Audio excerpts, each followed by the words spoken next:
민수기 1장.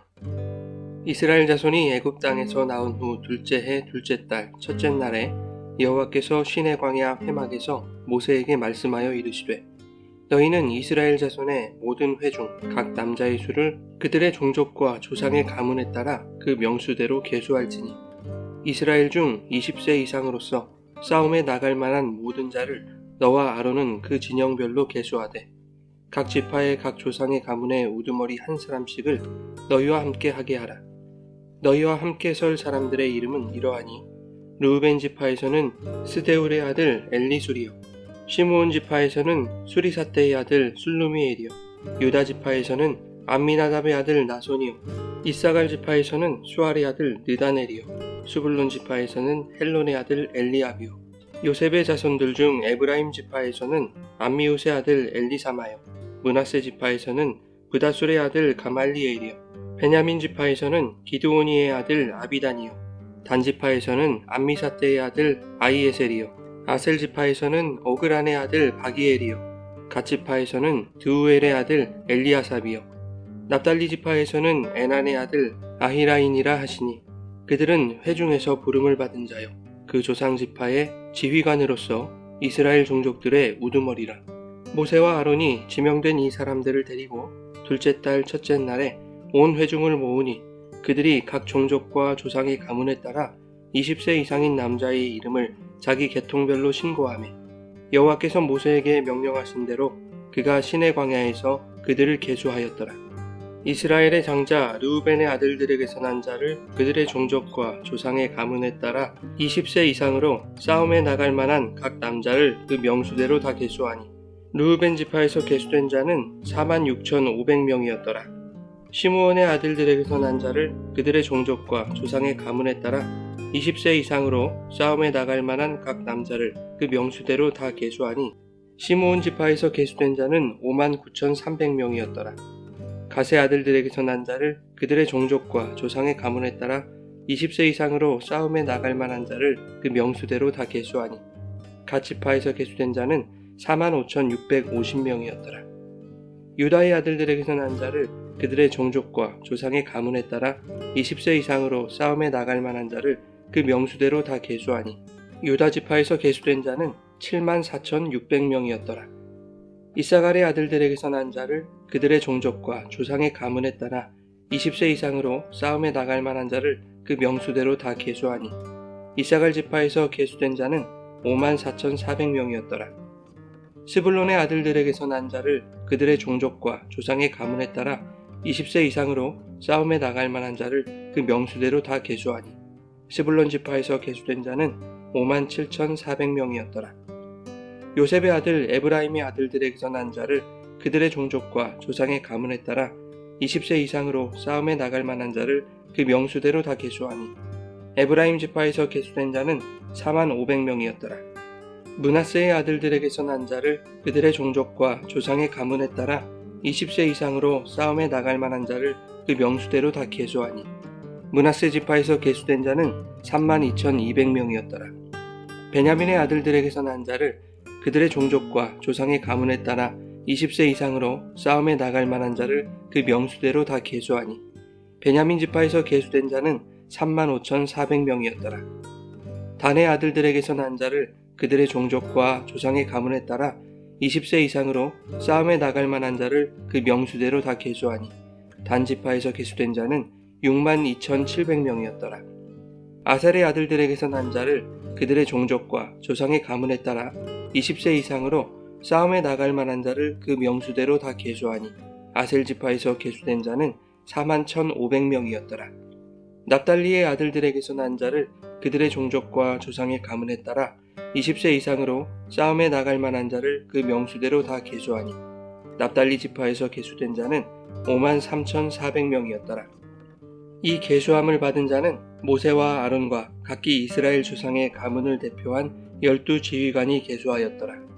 이같이 이스라엘 자손이 그 조상의 가문을 따라 20세 이상으로 싸움에 나갈 만한 이스라엘 자손이 다 계수되었으니, 계수된 자의 총계는 60만 3,550명이었더라. 그러나 레위인은 그들의 조상의 지파대로 그 계수에 들지 아니하였으니, 이는 여호와께서 모세에게 말씀하여 이르시되 너는 레위 지파만은 계수하지 말며 그들을 이스라엘 자손 계수 중에 넣지 말고 그들에게 증거의 성막과 그 모든 기구와 그 모든 부속품을 관리하게 하라. 그들은 그 성막과 그 모든 기구를 운반하며 거기서 봉사하며 성막 주위에 진을 칠지며 성막을 운반할 때에는 레위인이 그것을 걷고 성막을 세울 때에는 레위인이 그것을 세울 것이요 외인이 가까이 오면 죽일지며 이스라엘 자손은 막사를 치되 그 진영별로 각각 그 진영과 군기 곁에 칠 것이나 레위인은 증거의 장막 사방에 진을 쳐서 이스라엘 자손의 회중에게 진노가 임하지 않게 할 것이라. 레위인은 증거의 성막에 대한 책임을 지킬지니라 하셨습니다. 이스라엘 자손이 그대로 행하되 여호와께서 모세에게 명령하신 대로 행하였더라.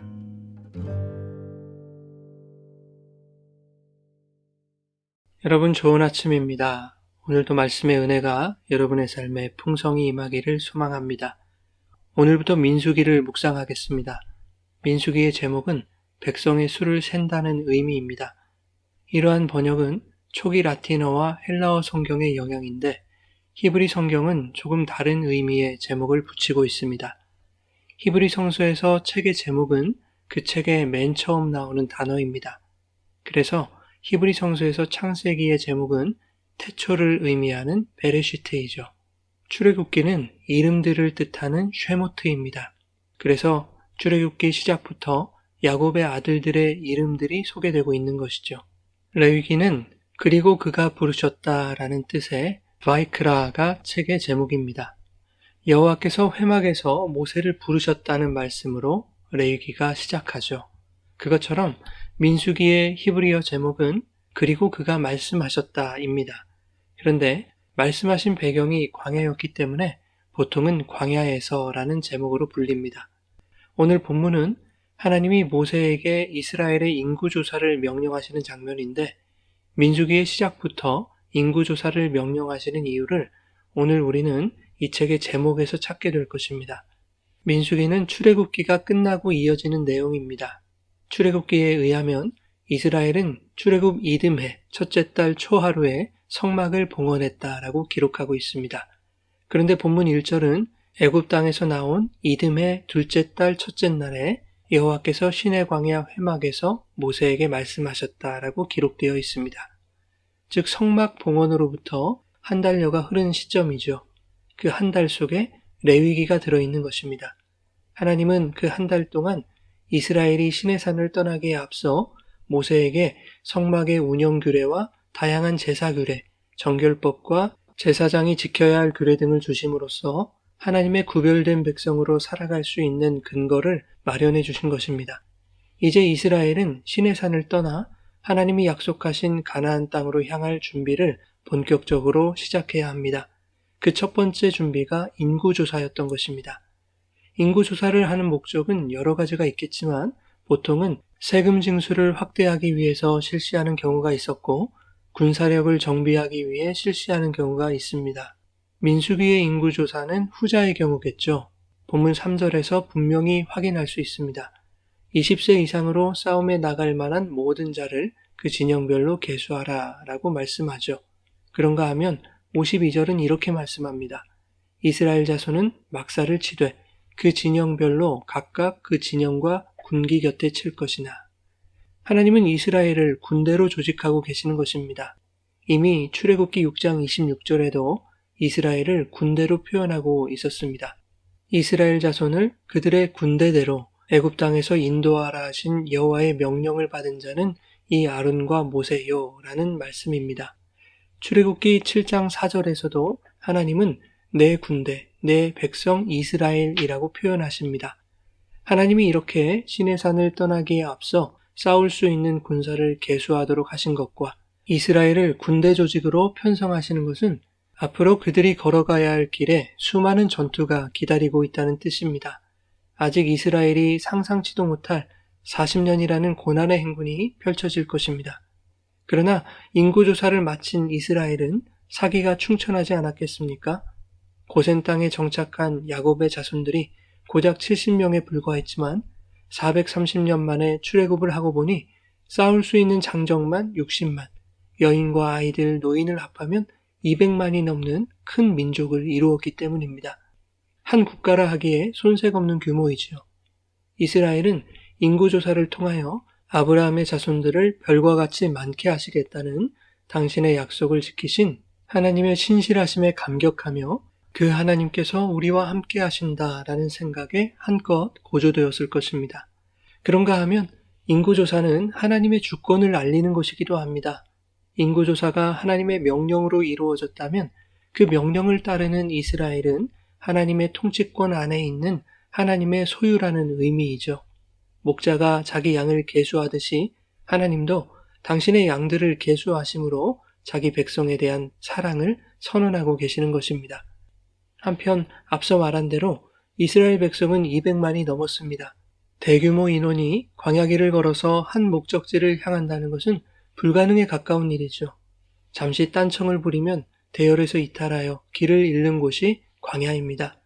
잘 편성된 군대 조직이 이끈다 하더라도 도보로 움직이는 남녀노소 200만을 통제하기란 불가능에 가깝습니다. 더욱이 척박한 광야에서 200만이 먹을 수 있는 양식을 무슨 수로 얻는단 말입니까? 그래서 하나님은 당신의 양들로 계수된 자들이 광야 40년 동안 줄이지 않고 목마르지 않도록 만나를 내려주시고 반석에서 물을 내시며 그들이 길을 잃지 않도록 구름기둥과 불기둥으로 인도해 주신 것입니다. 여러분, 민수기의 제목은 광야에서입니다. 광야는 히브리어로 미드바르라고 합니다. 장소를 의미하는 미라는 말과 말씀을 의미하는 다바르라는 말이 만나서 미드바르가 되었습니다. 이것이 광야라는 뜻이죠.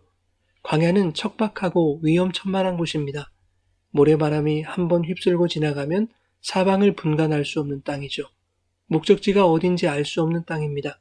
그러나 그 광야에 하나님의 말씀이 있습니다. 하나님의 말씀이 있는 곳이 바로 광야인 것이죠. 사방을 둘러봐도 해답이 보이지 않을 때 믿음의 눈을 들어 하늘을 보면 불기둥과 구름기둥이 보이는 곳, 주님의 말씀이 보이는 곳이 바로 광야인 것입니다. 그 광야에서 그가 바로 하나님이 말씀하시는 것이 바로 민수기입니다. 이스라엘 백성은 신의 광야에서 하나님이 계수하라 말씀하신 대로, 즉 하나님이 명령하신 대로 행했습니다. 그러나 신의 광야를 떠나 40년간 또 다른 광야 생활을 하면서 그들은 그 광야에서 그가 하시는 말씀, 즉 하나님이 하시는 말씀을 듣지 않았습니다. 결국 광야 1세대는 가나안 땅에 들어가지 못하고 하나님의 말씀을 듣지 못한 그 광야에서 죽음을 맞았습니다. 사랑하는 여러분, 우리가 살아가는 세상을 성경은 광야 교회라고 표현합니다.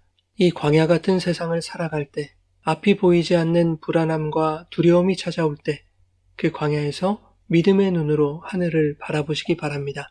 그곳에서 하나님이 이렇게 말씀해 주실 것입니다. 너는 나의 양으로 계수된 내 백성이라.